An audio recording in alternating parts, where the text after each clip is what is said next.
Good morning, church. My name is Marcy England, and I have something I wanted to share with you today. When Gifford announced that he was going to base this year's sermons on gratitude, I was really pleased. I had been trying to incorporate gratitude more into my daily life, and so I just was going to kind of share that with y'all. I want to start by telling something my husband told our boys when they went away to college. Both of my boys graduated from the U.S. Coast Guard Academy, and my husband, knowing how physically and mentally challenging it was going to be for them, he gave them this advice. He said, every day I want you to find one thing that's good.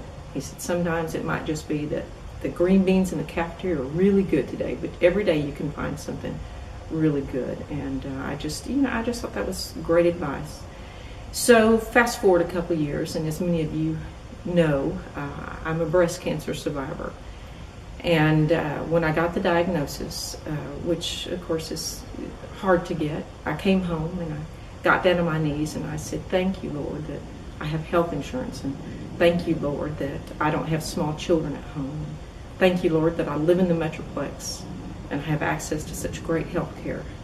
I was trying to find the good in a really bad situation, and I continued this through my treatments with chemo and radiation and surgeries. I tried to find something good every day, and some days it's harder than others, but the positive attitude I felt really helped me, the gratitude, the gratefulness. So that's what I want to talk to you about today. I started about 6 months ago, and I have started a gratitude journal. Every day after I do my daily reading and I say my prayers, I take out my journal and I write down 3 things that I'm grateful for that day. Sometimes it was a beautiful sunrise, or I had a good conversation with one of my boys, or I had a friend that got back good test results from their doctor. It's just what I'm feeling in my heart at that time. And I have to say, it has really opened my eyes and my heart. And I'm sure you're sitting out there right now thinking, I could write down 3 things right now that I'm grateful for.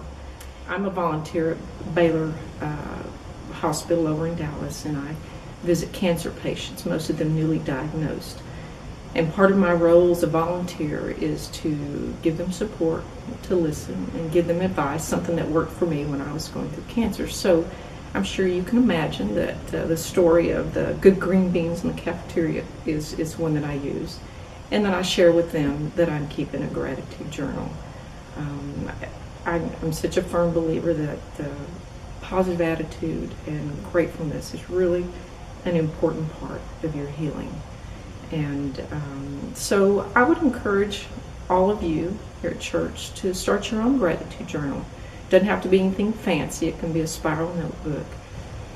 So with a grateful heart, I say thank you for letting me share my story with you. And I know that in the morning when I sit down to write my 3 things that I'm grateful for, that one of the things I'm going to say is that I'm grateful for my church family and that you allowed me to share my story.